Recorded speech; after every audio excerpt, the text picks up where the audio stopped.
السلام علیکم ورحمۃ اللہ وبرکاتہ۔ نحمدہ ونصلی علی رسولہ الکریم، اما بعد، اعوذ باللہ السمیع العلیم من الشیطان الرجیم، بسم اللہ الرحمن الرحیم۔ هل جزاء الاحسان الا الاحسان،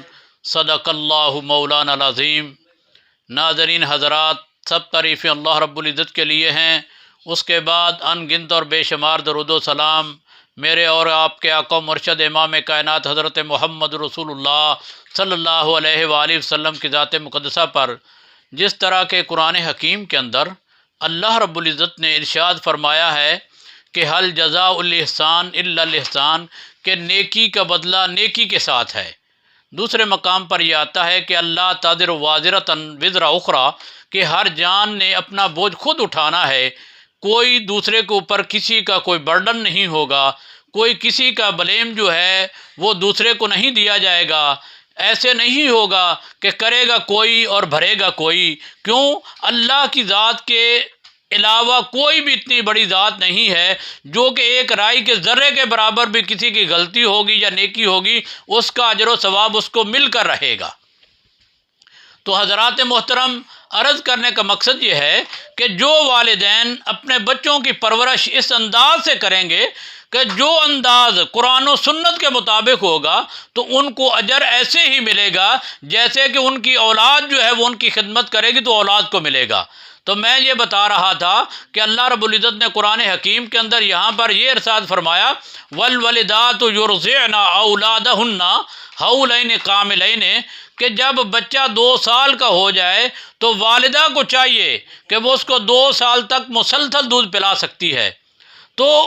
پچھلے سٹیپ کا اگلا حصہ میں یہ بتانا چاہتا ہوں کہ یہ جو ماڈرن حالات کے اندر،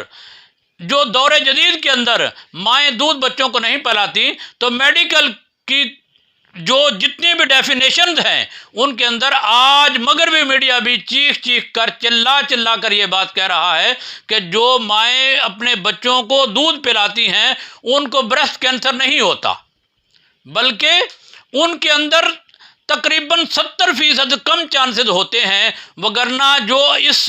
نظریے کی بنیاد پر کہ ہماری فٹنس میں یا ہمارے کسی قسم کے معاملات کے اندر، باڈی فٹنگ کے اندر فرق آ جائے گا، تو وہ جو نہیں کرتی وہ اکثر ایسی بیماریوں کا شکار ہو جاتی ہیں کہ جو لا علاج ہو جاتی ہیں۔ اور کینسر نعوذ باللہ من ذالک ایک ایسی مرض ہے کہ جس کے اندر اگر کوئی ماں مبتلا ہو جاتی ہے تو اس کے اندر زیادہ تر چانسز ہوتے ہیں کہ اس کی موت بھی واقع ہو سکتی ہے۔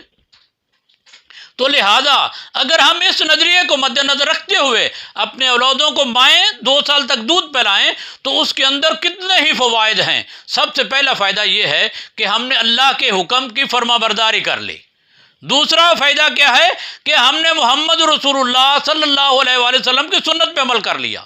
تو نبی کائنات صلی اللہ علیہ وآلہ وسلم کے سنت پر عمل کرنا جو ہے وہ ایسے ہے کہ نبی صلی اللہ علیہ وسلم فرماتے ہیں کہ ایک دور ایسا آئے گا کہ اگر کوئی میری ایک سنت کو بھی اپنائے گا تو گویا کہ وہ 100 شہید کے درجے پانے کے مترادف ہوگا۔ تو آج جیسے جیسے حالات گزر رہے ہیں، لوگ اسلام کی طرف دوبارہ پلٹ رہے ہیں اور قرآن و سنت کے قوانین کو وہ حق برحق جان رہے ہیں، اور یہ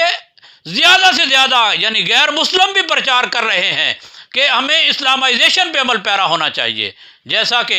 ایک اور اس کی مثال لے لیجئے کہ آج کل زیادہ تر لوگ جو ہوتے ہیں وہ ہارٹ پرابلم کے پیشنٹ ہو جاتے ہیں۔ آج زیادہ تر یہ خود لوگ کہہ رہے ہیں جو قرآن حکیم کے اندر اللہ رب العزت نے ارشاد فرمایا، الا بذکر اللہ تطمئن القلوب،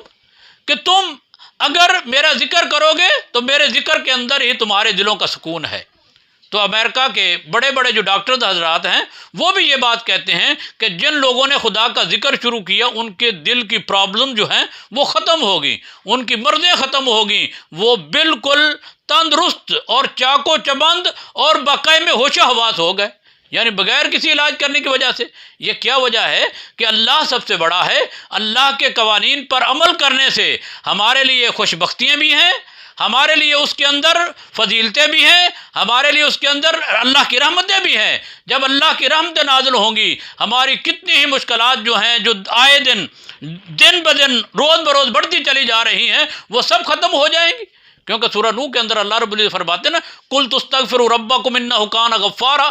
کہ تم اگر اللہ سے بخشش طلب کرو گے تو اللہ تمہارے گناہوں کو معاف کر دے گا۔ جب تم اپنے رب سے اپنے گناہوں کی بخشش طلب کرو گے تو گویا کہ جب وہ رب تم کو بخش دے گا، گویا کہ خدا تم پہ راضی ہو گیا۔ تو جیسے آتا ہے نا، رب راضی تو سب راضی۔ جب خدا ہم پہ راضی ہو جائے گا تو پھر ہمیں دنیا کے اندر، کائنات کے اندر کسی کے سامنے سر بسجود ہونے کی، جھکنے کی، اس سے مشورہ لینے کی کسی قسم کی کوئی ضرورت نہیں رہے گی۔ تو اولاد کے حقوق کے بارے میں نبی صلی اللہ علیہ وآلہ وسلم نے ارشاد فرمایا کہ بچے کی پرورش کی جائے، اس کو مدرسے کے اندر یا کسی گھر کے اندر یا اپنے گھر کے اندر سب سے پہلے جو پڑھانا چاہیے وہ کیا ہے؟ وہ قرآن پاک کی تعلیم ہے۔ قرآن پاک کی تعلیم اگر ہم دلوائیں گے، سب سے پہلی بات جو ہے کہ کافر اور ہمارے درمیان جو مین ڈیفرنس ہے وہ ہے قرآن کی تعلیم کا، کیونکہ قرآن ایسی کتاب ہے کہ جس کے بارے میں آتا ہے نا، اس کا دوسرا نام فرقان ہے۔ فرقان کے کیا معنی ہے؟ فرق بین الحق والباطل، جو حق اور باطل کے درمیان تفریق کر دینے والی ہے، فرق کر دینے والی ہے، الگ الگ کر کے سمجھا دینے والی ہے کہ یہ غلط ہے اور یہ صحیح ہے۔ تو ہمارا بچہ جب قرآن پڑھے گا تو پھر اس چیز کا مصداق ہو جائے گا کہ جو آقا نامدار صلی اللہ علیہ وآلہ وسلم نے ارشاد فرمایا کہ ایک بچہ بڑا چھوٹا جو بھی مسلمان ہے ایک حرف پڑھتا ہے تو اس کو ایک حرف کے بدلے 10 نیکیاں ملتی ہیں۔ اگر ایک بچہ کہتا ہے الف لام میم، اس کے 3 حرف بنتے ہیں اور اللہ رب العزت اس کو 30 نیکیاں عنایت کر دیں گے۔ ایک بچہ کہتا ہے بسم اللہ الرحمن الرحیم، اس کے 19 لفظ میرے بھائی بنتے ہیں، اگر وہ اس کو ادا کرتا ہے تو 190 نیکی جو ہے وہ اس کے کھاتہ میں لکھ دی جائے گی۔ یہ ایسی نیکیاں ہیں جس کے اندر کسی سٹرگل کرنے کی، کسی مشکل کے اندر جانے کی، یا کسی قسم کے برڈن کی، یا کسی قسم کی تکلیف اٹھانے کی بھی ضرورت نہیں ہے۔ اس کے اوپر پیسہ بھی خرچ نہیں ہوتا۔ جب بچہ پڑھے گا اس کے استاد کو بھی ثواب ملے گا، اس کے والدین کو بھی ثواب ملے گا، اور ایسی چیزیں جو ہیں یہ انسان کے لیے جنت کے راستے کو ہموار کر دیتی ہیں، اور انسان جو ہے وہ جنت کی طرف چلنا شروع کر دیتا ہے اور جنت کی طرف چلا جاتا ہے۔ آقا نامدار صلی اللہ علیہ وآلہ وسلم نے اولاد کے حقوق کے بارے میں ایک اور بھی ارشاد فرمایا کہ آپ فرماتے ہیں کہ چھوٹے بچے کو پرورش کرو،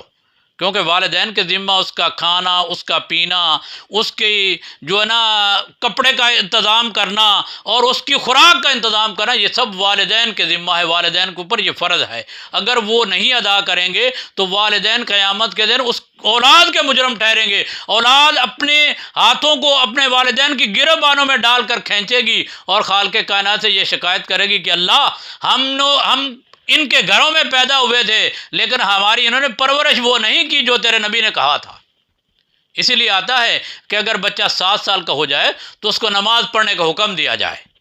اور جب وہ 10 سال کا ہو جاتا ہے یعنی 7 سال سے بڑھ جاتا ہے تو پھر تو آقا نامدار صلی اللہ علیہ وسلم فرماتے ہیں کہ ان کو اگر سزا بھی دینی پڑے تو سزا دے کر بھی نماز پڑھاؤ۔ جو والدین ایسی پرورش نہیں کریں گے قیامت کے دن ان کے گریبان ہوں گے اور ان اولادوں کے ہاتھ ہوں گے۔ تو جو سب سے پہلے میں نے آیات مبارکہ تلاوت کی تھی کہ حل جزاء الاحسان الا الاحسان، اگر تم اپنے بچوں کے ساتھ یہ احسان کرو گے، ان کی تربیت اس طرح کرو گے، تو کعبے کے رب کی قسم ہے کہ قیامت کے دن تمہارا بھی سر بلند ہوگا، تمہاری اولاد کا سر بھی بلند ہوگا۔ میں اپنے انہی الفاظات پر اکتفا کرتا ہوں۔ انا اقول قولی ھذا، آخر دعوانا الحمدللہ رب العالمین۔